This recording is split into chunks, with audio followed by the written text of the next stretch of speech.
Hello, everybody, and welcome to another episode of MuscleModelCars.com. Okay, in this episode, I'm just going to kind of give you a quick overview of the last one I've completed. I just finished this one up as far as going down memory lane. This was a 1985 um, Chevy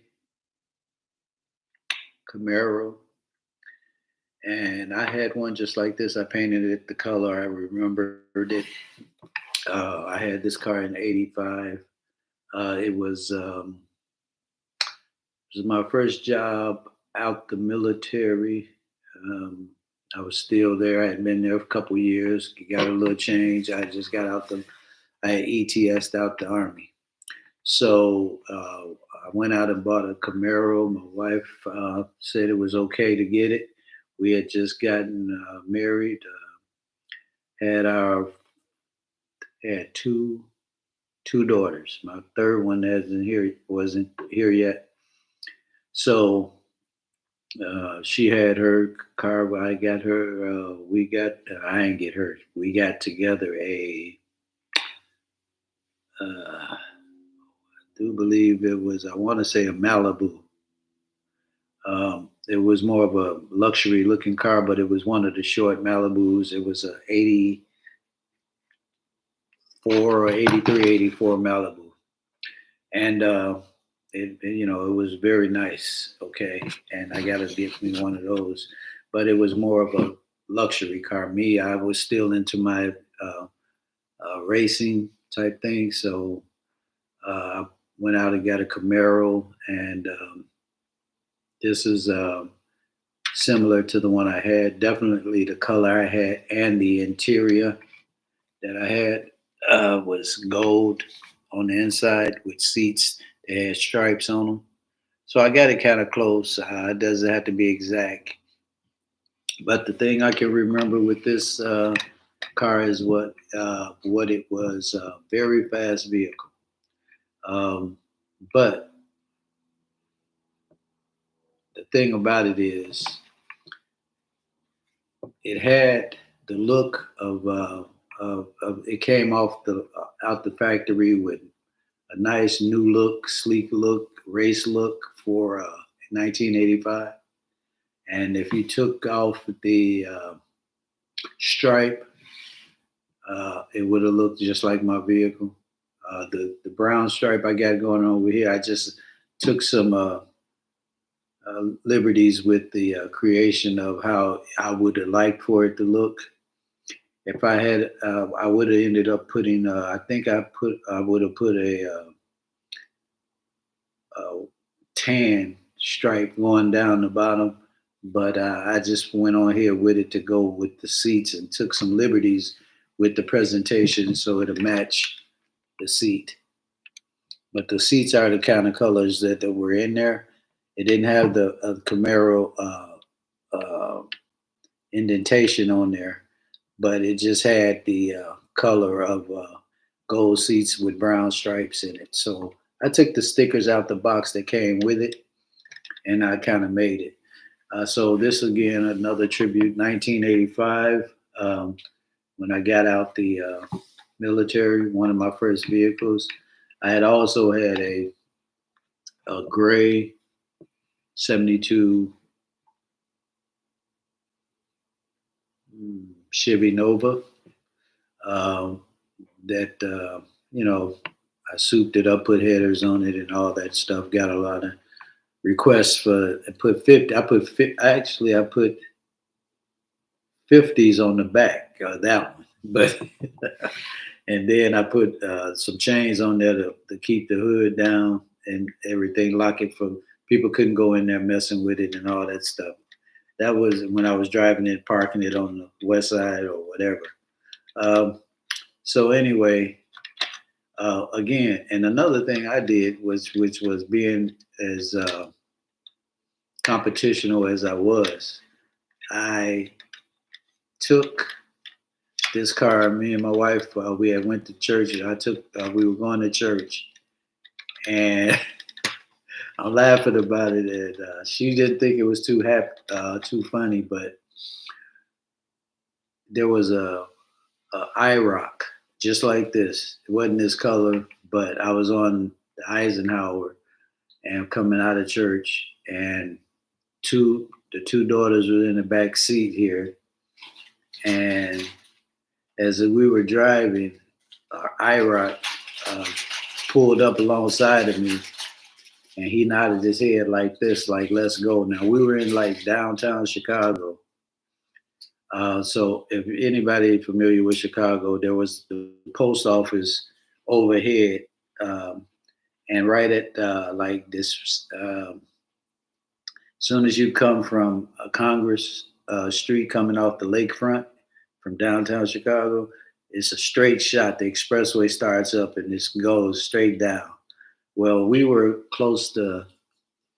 I want to say we were still in the city of Chicago, and we were on the Eisenhower, and he pulled up alongside of me and he raced his engine, and I ain't gonna take that. So I didn't care if it was IROC, but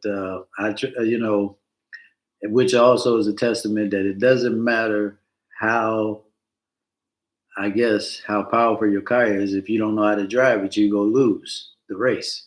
So he was a young guy just like I was. Had a nice car. That IROC was sweet. It looked good. My wife can tell you that she got a very upset that at back in that time she didn't really get on me about it because she used to drive my Nova, which was a muscle car. I put headers and everything in there. I put stripes on it, all that stuff. I did all that myself. So she saw me and she knew what time it was, and she just reminded me, these kids in the car. So I said, okay. I said, but can I go? She said, go ahead. But just be careful. So when the guy did it, uh, he shook his head, and I should nodded my head, and we both just took off. Now, keep in mind, I just had a regular Camaro. I think I had a V6, um, and it was 3.5 liter. For if we speaking in terms of, they changed everything now from cubic inches to liters and all this stuff. So it was a 3.5. I can remember that because I think it was a six cylinder. And this guy had an IROC, which is an eight cylinder, and that's a 5.0. He had a 5.0 H/HO, which is high output. There's no way I should have been keeping up with him or even in the race with this guy. But he didn't know how to drive it because he's a young guy. I don't know if it was his parents' car or whatever, his father's car or mother's car. But I kept up with him and I actually beat him because I was stopped when I get to the suburbs. I took my took my hands off. As long as I was racing in the city, through the city, I was fine. But when we got to the suburbs, you got to slow it down because cops got more time to do things. So I ended up beating the IROC from, I want to say, Austin all the way down to, no, not before Austin. I'll say Central. Um, and Central on Eisenhower, from Central all the way through to Des Plaines Avenue. And this guy should have left me in the dirt, but he didn't know how to, move, weave in and out, and never do this race on the expressway or anything like that. But when you're young, you do stupid things. So you got to be careful with that. I remember my wife got to the point where she said, "Okay, that's enough." She started yelling, then she started calling the name Jesus. Yeah, she started, like, "What is wrong with you? Just stop." These kids in this car. But I thought it as competition, so and I ended up beating that IROC simply out of the fact that he didn't know how to shift, drive it, or whatever. So that's what this car reminds me of. I get painted it the color of my '85 Camaro 3.5 V6, and it beat. Now this car here is a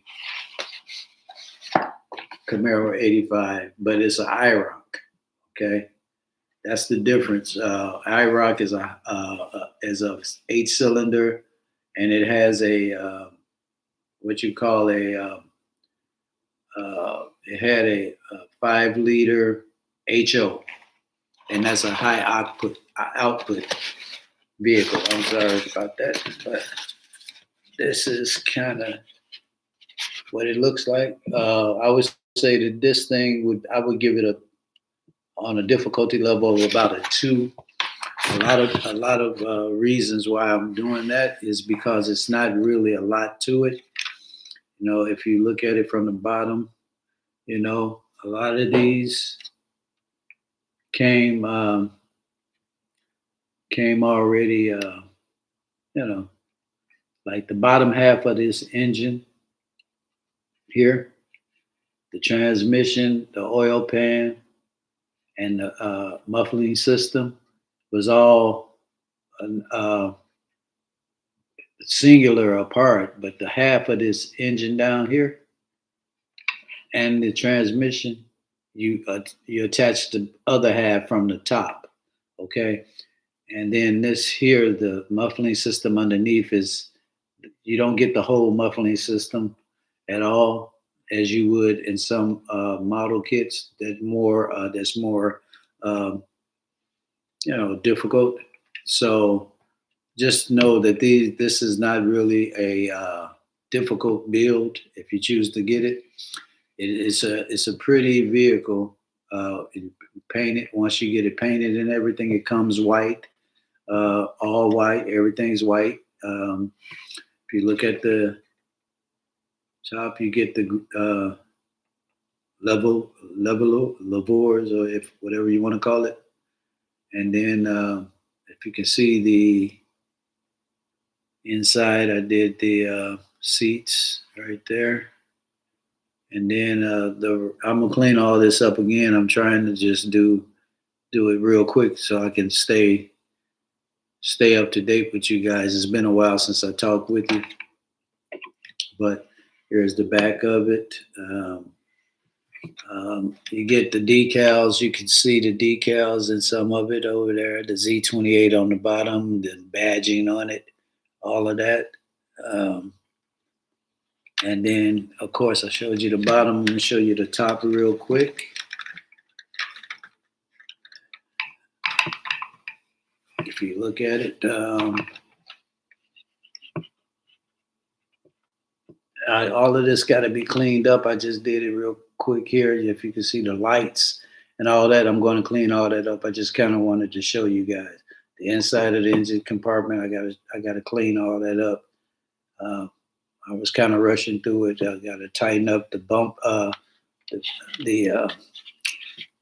the ground effects on it there, around the front here, all of that. I can do that in my own time. What I did was I wanted to give you guys an idea, kind of give you an update of where I am and what I'm doing. But take your time again. This here is my stuff. I just do it and to show you some of the mistakes or whatever you can make. I did the decals. You got a bunch of decals that they give you for trim to go around the doors, the fender, and everything to give you that IROC look. But I didn't have any of that. I had to do it all myself. Okay, so. So just don't get too wrapped up into the neatness. You can always clean it up if you do it. I do it to post and show you some things that I like. Do what you like, how you like. Me personally, I clean them up later as I go back through them and get the time. I'll end up doing it. Okay. So what else that I can remember about that Camaro? It had this first time I had seen a Camaro that was a hatchback kind of thing or fastback, if you want to call it that.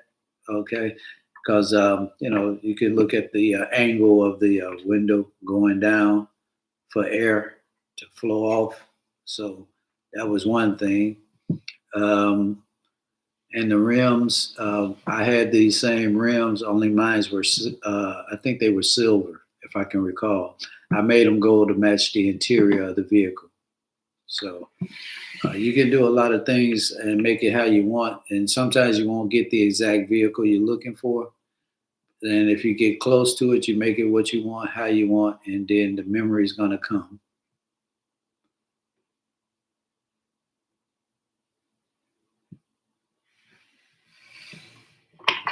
And other than that, as far as the painting and everything, and on the interior, of course, if you're trying to keep it from a memory or something, do it how you want. If not, it doesn't really matter. Just try to have some fun. And I'm looking at, we're looking at some of the comments and everything. I thank you guys for that. Staying on there with me. This is the last one for a while. I'm all caught up. These here, all that I showed you today, I'm going to end up cleaning them up. I'm going to be packing them away for now because I have other stuff I'm doing right now. But I'll still bring them, and the cleaning process comes with once I got it together. I can take my time going through it and critiquing every little thing that needs the smudges and all that stuff. Don't let that stuff get you down. Do what you do. Okay? Do what you do. Have fun and relieve the stress. That's why I do it. Okay? For the stress. I'm typing this to my friend who's on here with me. He's talking to me. I don't want him to think I'm not talking to him. Hold on.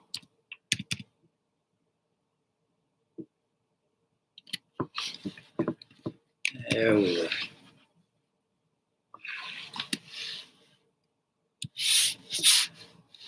I'm just telling him, stress less. That's all we do. In my opinion, that's all we got to do. Stress less. All right, and then enjoy your day, love, and you're sure to get it back. Okay. All right. All right. So this is it. It's not a whole lot to this. I would rate this not even a 2 almost. I would say a 1.7, 1.5, because everything is really kind of condensed into one. The parts itself are already, like I said, this bottom portion of the transmission and the oil pan. The only thing I had to do on the bottom is I could have painted it more up in there, but this here, the muffling system and all that, and down here by the gas tank, fuel tank. I remember on mine, I had to drop this fuel tank to change the filter, and that's the first time I ever seen a filter inside the gas tank. And you come across some crazy things. Yeah. So anyway, I thank you guys for joining me and my friend here. I'm gonna tap on your and subscribe to your channel once I get off of here. I thank you guys for joining me, and peace, enjoy, love, and be loved, and don't let nobody ruin your day. If you're having a good day, keep with it. Every day is a good day because you woke up. Okay, so stay good. Okay, I will do that. I will hang out every Saturday. Somebody say come and hang out. I'll do that. Okay, thank you. Thanks for the invite. I'm gonna take you up on that. Okay, have a good day, y'all. Bye bye.